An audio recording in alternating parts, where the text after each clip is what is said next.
कहते हैं महाभारत का युद्ध हनुमान जी के बगैर जीतना असंभव था। क्या कारण था? यह तो सभी जानते हैं कि महाभारत के युद्ध में सबसे शक्तिशाली दो योद्धा थे। एक था कर्ण और दूसरा था अश्वत्थामा। कवच और कुंडल उतर जाने के बाद भी कर्ण इतने शक्तिशाली थे कि वे अर्जुन के रथ को एक ही बाण में हवा में उड़ा दे सकते थे, लेकिन ऐसा नहीं हो सका। दरअसल युद्ध में एक दिन कर्ण और अर्जुन आमने सामने थे। दोनों के बीच घमासान युद्ध चल रहा था। ऐसे में जब अर्जुन का तीर लगने पर कर्ण का रथ 25 से 30 हाथ पीछे खिसक जाता था और कर्ण के तीर से अर्जुन का रथ सिर्फ 2-3 हाथ ही खिसक जाता था। लेकिन फिर भी भगवान कृष्ण कर्ण की प्रशंसा करते नहीं थक रहे थे। ऐसे में अर्जुन से रहा न गया और उसने भगवान कृष्ण से पूछा कि पार्थ, आप मेरे शक्तिशाली प्रहारों की बजाय उसके कमजोर प्रहारों की प्रशंसा क्यों कर रहे हैं? उसमें ऐसा कौन सा कौशल है? तब भगवान कृष्ण मुस्कुराकर बोले, अर्जुन, तुम्हारे रथ की रक्षा के लिए ध्वज पर स्वयं हनुमान जी हैं। पहियों पर शेषनाग और सारथी के रूप में मैं स्वयं नारायण विराजमान हूँ। इस सब के बावजूद कर्ण के प्रहार से अगर ये रथ एक हाथ भी खिसक जाता है तो मानना ही पड़ता है कि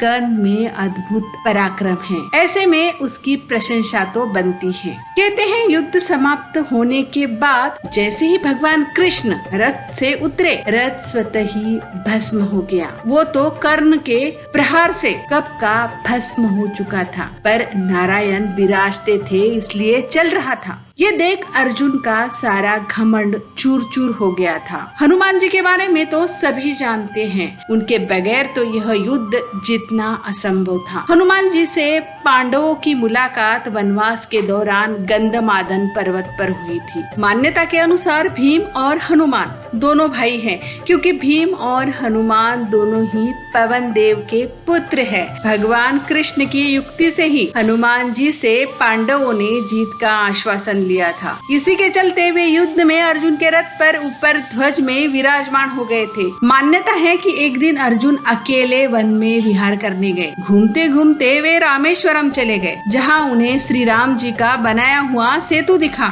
यह देखकर अर्जुन ने कहा कि उन्हें सेतु बनाने के लिए वानरों की क्या जरूरत थी, जबकि वे खुद ही सर्वश्रेष्ठ धनुर्धारी थे। उनकी जगह मैं होता तो यह सेतु बाणों से बना देता। यह सुनकर हनुमान जी ने कहा कि बाणों से बना सेतु एक भी व्यक्ति का भार नहीं झेल सकता था। तब अर्जुन ने कहा कि यदि मेरा बनाया सेतु आपके चलने से टूट जाएगा तो मैं अग्नि में प्रवेश कर जाऊंगा। हनुमान जी ने कहा, मुझे स्वीकार है, मेरे 2 चरण ही इसे झेल लिए तो मैं हार स्वीकार कर लूंगा। तब अर्जुन ने अपने प्रचंड बाणों से सेतु तैयार कर दिया। लेकिन जैसे ही सेतु तैयार हुआ, हनुमान ने विराट रूप धारण कर लिया। हनुमान राम का स्मरण करते हुए बाणों के सेतु पर चढ़ गए। पहला पग रखते ही सेतु का सारा खेल डगमगाने लगा। दूसरा पैर रखते ही सेतु चरमरा गया। यह देखकर अर्जुन खुद को खत्म करने के लिए अग्नि जलाने लगे। तभी भगवान कृष्ण प्रकट हुए और अर्जुन से उन्होंने कहा कि वह फिर से सेतु बनाए, लेकिन इस बार श्री राम का नाम लेके सेतु बनाए, जिससे वह नहीं टूटेगा। दूसरी बार सेतु के तैयार होने के बाद हनुमान फिर से उस पर चले, लेकिन इस बार सेतु नहीं टूटा। इससे खुश होकर हनुमान ने अर्जुन से कहा कि वे युद्ध के अंत तक उनकी रक्षा करेंगे।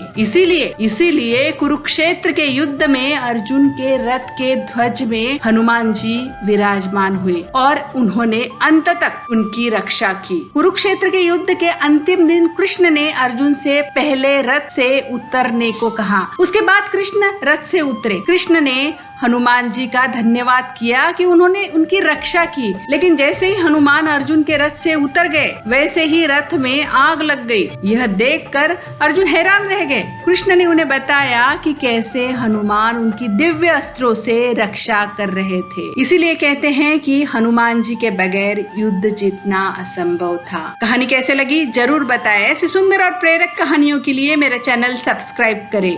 धन्यवाद।